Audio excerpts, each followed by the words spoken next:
தமிழகத்தினுடைய தற்போதைய முதலமைச்சர் திரு முத்துவேல் கருணாநிதி ஸ்டாலின் அவர்கள் வந்து பார்த்தோம்னா, அவங்க அப்பா செய்ய முடியாத சாதனையை நம்ம செய்யணும்னு சொல்லி ரொம்ப மும்முரமா இருக்கிறாரு. அது என்ன அவங்க அப்பா செய்ய முடியாத சாதனை? அவங்க அப்பாவால தொடர்ந்து கன்டினியூவா 2 தடவ முதலமைச்சரா ஆகவே முடியல. என்னதான் தமிழ்நாட்டுக்கு 6, 7 முறை அவர் முதலமைச்சர் ஆகியிருந்தாலுமே கூட, திரு கருணாநிதி அவர்கள் தமிழ்நாட்டுக்கு 6, 7 முறை முதலமைச்சரா இருந்தாலுமே கூட, கன்டினியூவா 2 டைம் அவரால முதலமைச்சர் ஆக முடியல. அந்த ஒரு சாதனையை நிகழ்த்தி காட்டின ஒரே ஒரு பெண்மணி யாருன்னு சொல்லி கேட்டோம்னா, செல்வி ஜெயலலிதா அவர்களும் திரு எம்ஜிஆர் அவர்களும் தான். இவங்க 2 பேரும் மட்டும் தான் வந்து பார்த்தீங்கன்னா, அந்த சாதனைய செஞ்சிருக்கிறாங்க. ஸ்டாலினாலயும் முடியுமா? அப்படின்னு சொல்லி கேள்விக்கான விடை அப்படிங்கிறது இப்ப தான் தெரிய போகுது. இப்ப வந்து அதுக்கான ஒரு ஆயத்த பணி தான் திரு ஸ்டாலின் அவர்கள் செஞ்சுட்டு இருக்கிறாரு. என்ன பண்றாரு? இருக்கக்கூடிய ஒவ்வொரு அரசியல் கட்சிகிட்டயும் பேச்சுவார்த்தை நடத்தி, "நீ எங்க கூட கூட்டணிக்கு வா. நான் உனக்கு இத்தனை சீட்டு தரேன். நீ என் கூட நின்னு ஜெயி." அப்படின்னு சொல்லி ஒரு வலுவான கட்டமைப்ப உருவாக்கணும்னு சொல்லி ரொம்ப மும்முரமா வேலை செய்றாரு. எது எதெல்லாம் சாத்தியமே இல்லையோ அதெல்லாம் சாத்தியமாக்கி காட்டிட்டு இருக்கிறாரு கூட்டணி பேச்சுவார்த்தையில. வாரி வழங்கும் வள்ளலை போல யாரு எவ்வளவு பணம் கேட்டாலும் பணத்தை கொடுத்து சீட்டு கொடுத்து அவங்கள நம்ம கூட்டணியில சேர்த்து வலுவான ஒரு கட்டமைப்பு உருவாக்கணும்.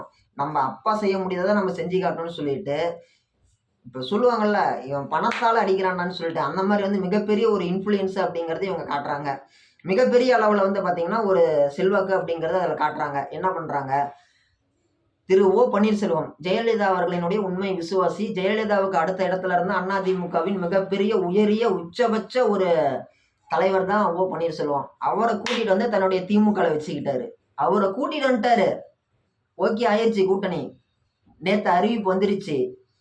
இணைஞ்சி பூங்கொத்து கொடுத்து வரவேற்றுட்டாங்க. ஒரு வாரம் முன்னாடி திருமதி பிரேமலதா விஜயகாந்த், நம்ம கேப்டன் அவர்களுடைய மனைவி, எந்த திமுக விஜயகாந்த் அவர்களோட பேரை கெடுத்துச்சோ, எந்த திமுக வடிவேலு வச்சு விஜயகாந்தோட தனிநபர் விமர்சனம் வச்சுச்சோ, அதே திமுகவுடைய விஜயகாந்த் அவர்களினுடைய மனைவி திருமதி பிரேமலதா விஜயகாந்த் தேமுதிக அப்படிங்கக்கூடிய கட்சியா வச்சு கூட்டணி சேர்ந்திருக்கிறாங்க. இதெல்லாம் கனவுல கூட எங்கேயுமே நடக்கும்னு நம்ம நினைச்சு பார்த்தோமா? நினைக்கல. இதை இன்னைக்கு சாத்தியப்படுத்தி காமிச்சிருக்கிறாரு தமிழ்நாட்டினுடைய தற்போதைய முதலமைச்சர். அதே மாதிரி எந்தெந்த கட்சியெல்லாம் வரத்துக்கு வாய்ப்பே இல்லை, இணையறதுக்கு வாய்ப்பே இல்லைன்னு சொன்னோமோ அந்த கட்சிகளும் இன்னொரு பக்கம் இணைஞ்சிட்டு இருக்கிறாங்க.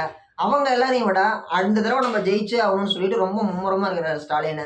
ஒரு சீட்டு கூட நான் இழக்கிறதுக்கு தயாரா இல்லை. ஒரு சீட்டு வச்சிருக்கக்கூடிய ஒரு ஜாதி கட்சி எதா இருந்தாலும் சரி, அல்லது ஜாதி அல்லாத வேற ஏதோ ஒரு அமைப்பை சேர்ந்த கட்சியா இருந்தாலும் சரி, அவங்களையும் கூப்பிட்டு அவங்களுக்கு ஒரு வாய்ப்பு கொடுத்து அவங்களையும் கூட நினைச்சுக்கிறாங்க.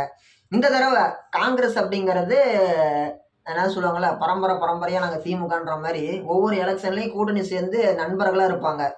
யாரு? நம்ம திமுகவும் நம்ம காங்கிரஸும். இப்போ இந்த தடவை வந்து பார்த்தீங்கன்னா இதுதான் திமுக. காங்கிரஸ் பக்கத்துல வந்துட்டாங்க. 20 தொகுதி நாங்கள் தரோம் அப்படின்னு சொல்லி இவங்க 20 தொகுதி தரோம் வாங்கன்னு சொல்லி கூப்பிடுறாங்க. இவங்க என்னங்கிறாங்க, 20 எனக்கு வேணாம், நான் வந்து திரும்ப விஜய்கிட்டே போயிடுவேன், விஜய்கிட்ட எனக்கு ஒரு நல்ல ஒரு அண்டர்ஸ்டாண்டிங் இருக்குது, நாங்கள் விஜய்கிட்டே போயிடுவோங்கிறாங்க. இவங்க என்னங்கிறாங்க, 20 இல்லை 22 தரேன் வாங்கன்றாங்க. இவங்க திரும்ப நின்றுட்டாங்க, பக்கத்தில் வர யோசிக்கிறாங்க. இவங்களை பொறுத்த வரைக்கும் என்னன்னா, காங்கிரஸ் ஒன்றும் மிகப்பெரிய அளவு செல்வாக்கு அப்படிங்கிறது கிடையாது. அப்படி இருக்கும்போது இவங்களுக்கு எதுக்கு நம்ம 20, 22 தொகுதிக்கு மேலே கொடுக்கணும்னு சொல்லி திமுகவும், இவங்க 22 தொகுதியில நம்மளுக்கு பத்தாது, நாம ஒரு 40 தொகுதி கேட்கலாம் அப்படின்னு சொல்லிட்டு காங்கிரஸும் இன்னும் யோசிச்சுட்டு இருக்கிறாங்க. இது எங்க போய் முடியுமோ தெரியல. ஆனா அவங்க அப்பா செய்ய முடியாத சாதனையை நான் செஞ்சே காட்டி தீருவேன்னு சொல்லிட்டு திரு ஸ்டாலின் அவர்கள் வந்து பார்த்தோம்னா ரொம்ப முனைப்போட இருக்கிறாரு. ஜெயிச்சே ஆகணும்டா மகனே அப்படின்ற மாதிரி அவங்க அப்பா செய்ய முடியாத இவர் செய்யணும்னு சொல்லி ஆசைப்படுறாரு. அதுக்கான முயற்சிகள் பண்றாரு. தான் ஜெயிச்சு வந்ததும் தன்னோட பையனை முதலமைச்சர் ஆக்கணும்னு சொல்லி ஒரு மிகப்பெரிய ஒரு உயரிய திட்டத்தோட இருக்கிறாரு, உயரிய கனவோட இருக்கிறாரு. இன்னைக்கு எல்லாமே வந்து பாத்தீங்கன்னா இருக்கக்கூடிய அனைத்து கட்டமைப்புமே அன்னைக்கு கலைஞர் கருணாநிதி அவர்கள் உருவாக்கி வச்சது. இன்னைக்கு வந்து பாத்தீங்கன்னா எடப்பாடி பழனிசாமி தன்னுடைய இடத்தை தக்க வச்சுட்டாரு. தனக்கான ஒரு உரிய தனக்கான அங்கீகாரமுடைய ஒரு இடத்தை எடப்பாடி பழனிசாமி அங்கீகரிக்கப்பட்ட ஒரு இடத்த தனக்குன்னு உருவாக்கிட்டாரு. அந்த இடம் இல்லாம தான் சசிகலா தடுமாறுறாங்க, டிடிவி தினகரன் தடுமாறுறாங்க. ஜெயலலிதாவுக்கு அடுத்த தலைவரான ஓ பன்னீர்செல்வம் இன்னைக்கு வந்து யாரை எதிரியா நினைச்சாங்களோ ஜெயலலிதா, எந்த ஜெயலலிதாவுடைய புடவையை உருவி அவமானப்படுத்தினாங்களோ அதே கூட்டத்துல போய் இன்னைக்கு ஓ பன்னீர்செல்வம் சேர்ந்திருக்கிறாரு.